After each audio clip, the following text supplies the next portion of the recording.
Bienvenue sur Cardio Online pour ce deuxième module d'une série de 3 programmes courts intitulés des recommandations 2023 de la Société européenne d'hypertension aux pratiques cardiologiques françaises. Je suis Atul Patak, chef de service de cardiologie au Centre hospitalier Princesse Grace de Monaco, et j'ai le plaisir d'être avec le professeur Michel Azizi, qui est le chef de service du département d'hypertension artérielle à l'hôpital européen Georges Pompidou à Paris. Bonjour Michel. Bonjour Atul. Dans ce deuxième programme, nous allons en fait aborder ensemble 2 thématiques spécifiques de ces nouvelles recommandations. D'une part, celle qui concerne le diagnostic de l'hypertension artérielle secondaire, et ce n'est pas une vue de l'esprit, car vous le savez, plus vous dépistez précocement ces hypertensions artérielles secondaires, plus vous identifiez des patients qui ont des causes curables d'hypertension artérielle. Donc, c'est important d'identifier ces causes d'HTA secondaire. Et puis, deuxième aspect, c'est un focus sur le phénotype cardiovasculaire de ces hypertensions artérielles secondaires, puisque en tant que cardiologue, on peut bien sûr dépister ces patients qui ont une hypertension artérielle non contrôlée, mais aussi penser à ces patients lorsqu'ils ont des complications cardiovasculaires. Alors, sans plus tarder, Michel, que nous disent ces recommandations pour ce qui concerne peut-être la première cause d'HTA secondaire, que sont les fameux hyperaldostéronismes primaires? C'est la première cause devant la maladie rénovasculaire aujourd'hui. Alors, elle reste sous-diagnostiquée, cette cause, alors que les outils dont on dispose aujourd'hui sont plus simples pour dépister une forme qui va représenter, selon les séries, entre 10 et 20% des hypertensions artérielles. Donc, c'est non négligeable, sur laquelle on peut agir tant si on trouve un nodule surrénalien par chirurgie, et donc au moins améliorer de façon très forte l'hypertension artérielle, ou alors avoir un traitement spécifique en utilisant les antagonistes minéralocorticoïdes. Donc effectivement, ce que tu as dit est vrai, il y a possibilité d'agir sélectivement et spécifiquement chez ce type de patient.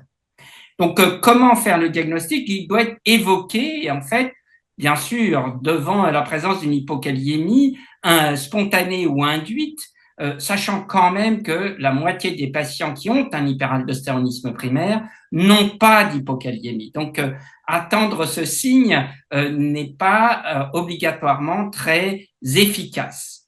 Toute hypertension artérielle qui est résistante au traitement, c'est-à-dire à une trithérapie bien conduite, confirmée, eh bien, doit faire suspecter une cause d'hypertension artérielle secondaire et de prime abord un patient avec un hyperaldostéronisme primaire. Je rappelle que ça veut dire qu'il y a une sécrétion autonome d'aldostérone qui est indépendante du système rénine-angiotensine.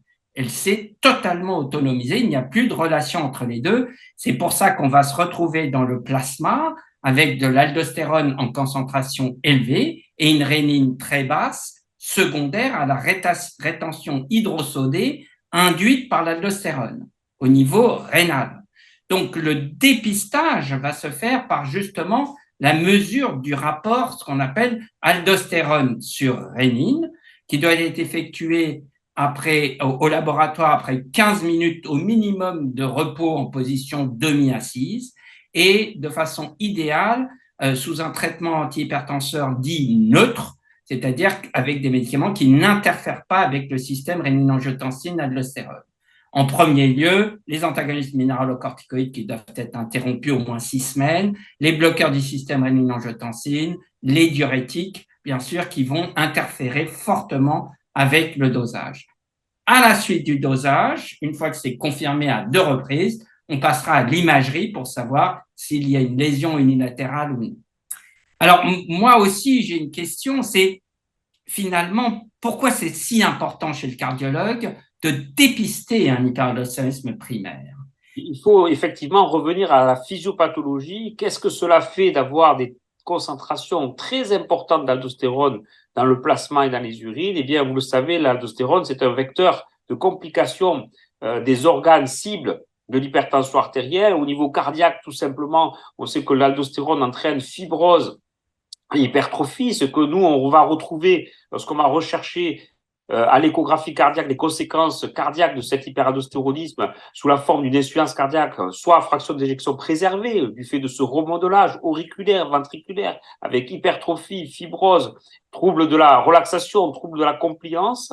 Et puis, cette anomalie structurelle cardiaque, elle fait aussi le lit d'une autre complication très fréquente, qui est la fibrillation auriculaire. Vous le savez, l'hypertension, c'est la première cause d'arythmie auriculaire, mais dans cet environnement très particulier d'hyperaldostéronisme primaire, eh bien, on sait qu'il y a une augmentation par cette gâchette du risque de développer de la fibrillation atriale. Donc, vraiment, deux complications très cardiologiques, arythmie auriculaire d'un côté, remodelage auriculaire ou ventriculaire de l'autre, avec in fine le risque, si cet hyperaldostéronisme primaire n'est pas pris en charge, d'aller à des complications soit plus aiguës, plus graves, plus tardives, par remodelage vasculaire, je pense aux complications à type de syndrome coronarien aigu ou d'événements cérébrovasculaires, et puis à l'autre spectre, le spectre cardiologique, encore une fois, si l'HTA n'est pas contrôlé, l'hyperaldostéronisme n'est pas identifié, les complications cardio-rénales, insuffisance cardiaque ou insuffisance rénale. Donc, c'est vraiment important pour le cardiologue d'y penser. Et pour enchaîner, finalement, dans ces phénotypes d'HTA secondaire, à mon tour, Michel, de te challenger, on a compris l'importance de l'hyperaldostéronisme primaire. Autre entité, la sténose des artères rénales. Donc, quand est-ce qu'il faut penser à cette sténose des artères rénales et qui sont les patients ou patientes qui se cachent derrière cette maladie, cette cause d'HTA secondaire? On va séparer deux grandes maladies, les sténoses artérielles rénales qui sont le plus fréquemment dues à une athérosclérose, un athérome artériel rénal, et puis les sténoses artérielles rénales liées à la dysplasie fibromusculaire, et c'est deux populations de patients qui sont différentes. Mais les conséquences vont être les mêmes, puisque les conséquences sont une ischémie rénale d'aval.